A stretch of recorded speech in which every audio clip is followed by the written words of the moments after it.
ফার্মাফেস্ট 2025 এর ব্লগে সবাইকে স্বাগতম। প্রত্যেক বছর এনএসইউ অনেক সুন্দর করে ফার্মাফেস্ট উদযাপন করে, কোনোবারই থাকা হয়ে ওঠে না, এইবার কিভাবে যেন থাকা হয়েছে। সো শুরুতে 8টা থেকে 1টা পর্যন্ত বোরিং ক্লাস করলাম, এরপর বাসায় এসে রেস্ট নিয়ে একটু গেট রেডি ভিডিও বানানোর প্ল্যান ছিল, বাট করিনি। এরপরে 5:30টার দিকে ক্যাম্পাসে চলে গেলাম। লাস্ট যে কনসার্টটা ছিল জানুয়ারির দিকে, ওইখানে তো ভেবেছিলাম থাকবো, বাট 7টা পর্যন্ত তো ছিলাম, ওই পর্যন্ত কোনো গানই গাওয়া হয় নাই। আর একটা ঝামেলার কারণে ওই কনসার্ট তো দেখলামই না। So it was not good.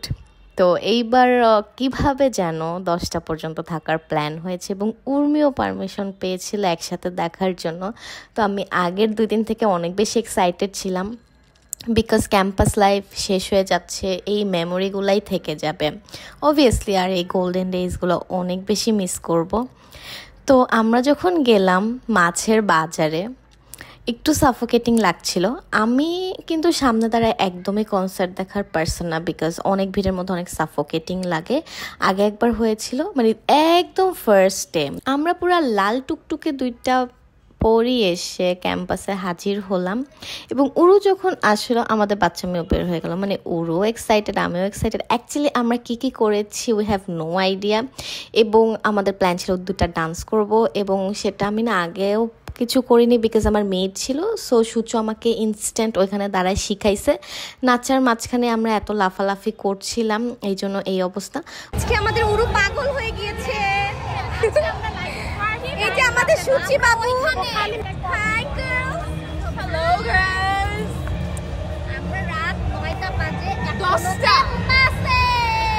আজকে 9টা এখনো বাজে নাই, বাজবে তো। আমার দেখো কতগুলো অ্যান্টেনা হইছে। আমরা প্লাজা এরিয়াতে ঠুও মারি নাই, এত মানুষ ভাই ওইখানে। আর যেহেতু মেয়েরা স্টেজে নাচতেছিল, একটা সুন্দর মোমেন্ট ছিল, আমরাও সেই গান শুনে আমাদের মতো করে এনজয় করলাম। ভিড়ের মাঝখানে তো এনজয় করা যাবে না অবভিয়াসলি। এরপরে আরেকটু ফুরফুরে মেজাজে ভাবলাম যে আমরা নিজেদের মতো করে নাচানাচি করি। সেই সব নাচানাচি করতে করতে কখন যেন টাইম চলে গিয়েছে। কনসার্ট তখনও শুরু হয়নি, কি যে একটা অবস্থা। একটু রেস্ট নিতে বসলাম, আর আমাদের টাইম ফ্রেমের মধ্যে যদি কনসার্ট শুরু না হয়, একটা গানও যদি শুনে যেতে না পারি, আজীবন আফসোস থাকবে।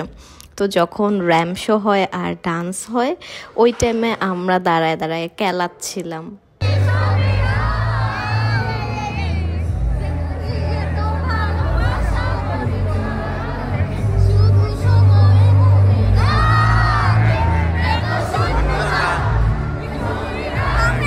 ভাবছিলাম যে কনসার্টের প্রত্যেকটা গান অনেক ফিল নিব, বাট এইখান দিয়ে তো কনসার্ট শুরুই হয় না, তাই আর কি হিন্দি গানে ভাইব নিলাম।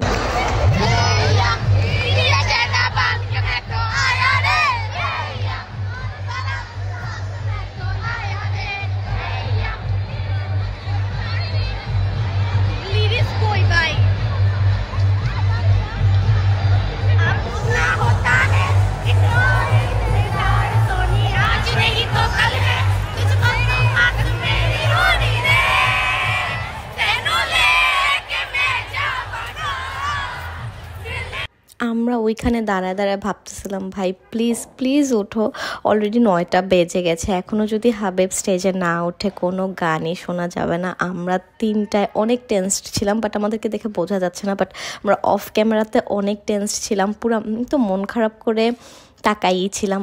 পরে ফাইনালি সেই সুযোগটা চলে আসলো।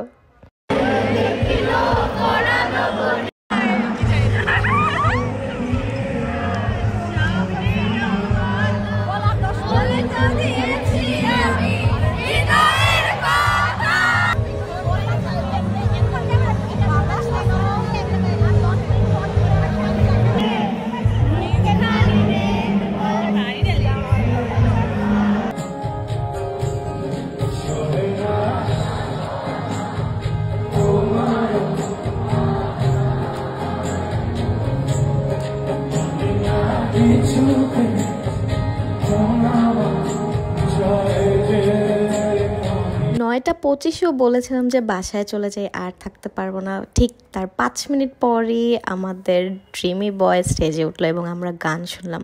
আর আফসোস থাকবে না যে কখনো কনসার্টে থাকা হয়নি এবং তাদের গান শোনা হয়নি।